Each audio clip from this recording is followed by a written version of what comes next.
So footwork is really important. A lot of people don't think about it. They're sort of like, oh, footwork's boring. Why would I want to waste my time? I'd rather do something more important, you know, focus on my sprawl, focus on my guard, focus on an arm bar. But here's the problem with that. That's sort of an arrogant way of thinking. It's incredibly dangerous to go that direction because you start to think the basics aren't important. So I implore you as a student, as a professional, as an instructor, that you focus on even your footwork, even as an advanced student or an advanced instructor. You don't neglect this. You do it over and over and over again. It takes like 1,000 times before your brain really truly understands something as a habit. And even then, you should still keep doing it. So for example, when you're doing a teep, you should be doing like 500 teeps a week if you want to stay really current on that. You don't just ignore it. You don't neglect it. There's a reason why, if you can do the splits when you're in your 20s and you can't do the splits in your 40s, there's a reason why. It's because you neglected it. You didn't take the time to continue to do what you know you should do.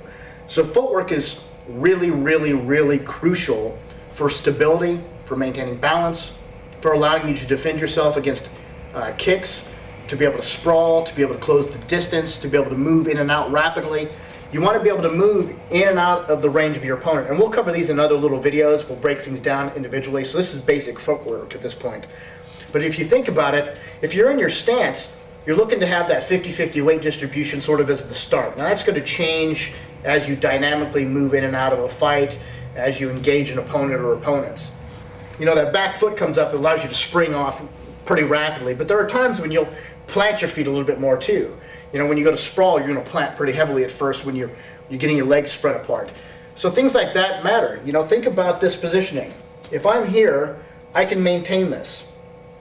As a fighter, you're going to do this on a daily basis. You're going to get into your fighting stance and you're going to practice. You know, you're going to do your knees and that kind of thing. And you're going to do it from the position that you're really used to fighting from. But if you're walking down the street, you may not think about it. The average person doesn't consider their footwork on a daily basis. I mean, let's be honest. You get somebody who starts out, what happens? Quite often, their feet are too close. I was just working with a student a couple days ago, and I noticed that his feet were sort of heel to heel as he was facing his stance. And if you look at that, that's pretty dangerous, right? Because he can get kicked, take the leg out real easy. He can't base out to protect himself. He can't check if he needs to check. If he gets pushed from side to side, he's going to fall over. Just like you wouldn't engage an opponent like this, right? Right? This is dangerous, inherently dangerous. It leaves you wide open. It also takes away all your balance. So, get into your stance and think about your movement. When I move forward, my lead leg moves forward, my rear leg pulls behind.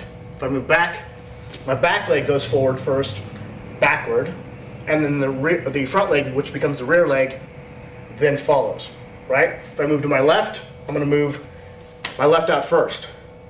If I'm going to move to my right's going to move out first. I'm not going to go like this. I'm not going to cross over my feet, okay? I'm not going to get myself in a position where I have a narrow stance. Basic footwork is about moving in your fighting stance everywhere you go, everything you do in the ring, on the concrete or whatever. So think about it like this. If I rotate,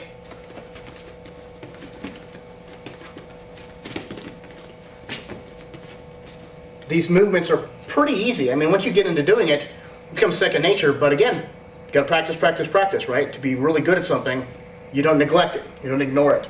So work on your footwork. Break it down. Think about your shuffles. Think about your pivots. Think about moving from left to right.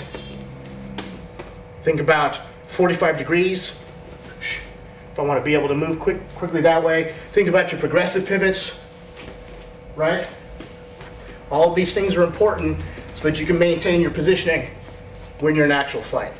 So, break it down, look at them individually, and practice, practice, practice.